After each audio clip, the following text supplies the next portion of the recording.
ইরানের president Masoud পেজেশকিয়ানের সঙ্গে রোববার ফোন আলাপ করেছেন রাশিয়ার প্রেসিডেন্ট ভ্লাদিমির পুতিন।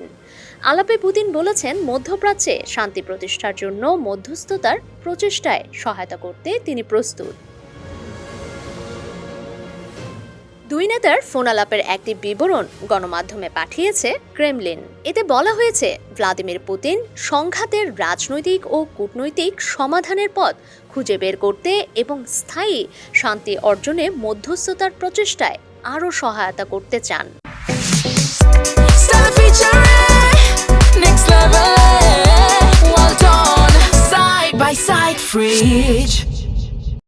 তিনি জোর দিয়ে বলেন, সহায়তার জন্য তার প্রস্তুতিও আছে। রাশিয়ার রাষ্ট্রীয় বার্তা সংস্থা স্পুটনিক তাদের প্রতিবেদনে লিখেছে, ফোন আলাপে মাসুদ পেজেশকিয়ান ইসলামাবাদে হওয়া আলোচনার বিষয়ে পুতিনকে অবহিত করেন। রাশিয়ার নীতিগত অবস্থান ও মানবিক সহায়তার জন্য তিনি কৃতজ্ঞতাও প্রকাশ করেন।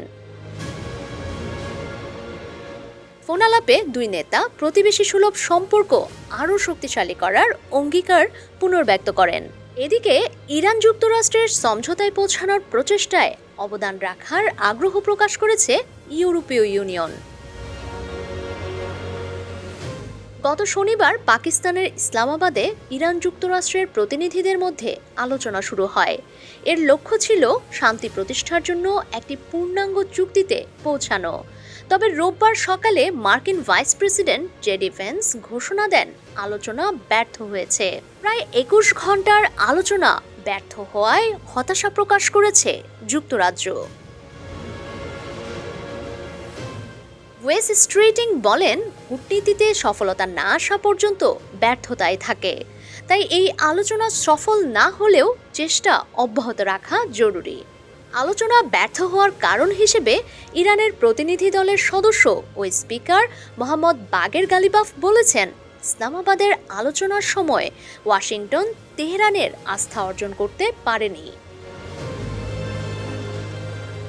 অপরদিকে জেডি ভ্যান্স বলেন, ইরান মূলত যুক্তরাষ্ট্রের দেওয়া শর্তগুলো মেনে না নেওয়ার সিদ্ধান্ত নিয়েছে। তিনি আরও বলেন, ওয়াশিংটনের পক্ষ থেকে সর্বোত্তম একটি প্রস্তাব দেওয়া হয়েছে। এখন দেখার বিষয় ইরানিরা সেটি গ্রহণ করে কিনা। সংলাপের এই ব্যর্থতা বিশ্বজুড়ে নতুন করে উদ্বেগের জন্ম দিয়েছে। আশঙ্কা করা হচ্ছে, পুনরায় যুদ্ধ শুরু হলে বিশ্ববাজারে জ্বালানির দাম আকাশচুম্বী হবে। সেই সঙ্গে পারস্য উপসাগরীয় অঞ্চলে নৌ চলাচল এবং তেল গ্যাস স্থাপনাগুলো আরও ক্ষতির মুখে পড়ার ঝুঁকি তৈরি হয়েছে। ডেস্ক রিপোর্ট, সমকাল।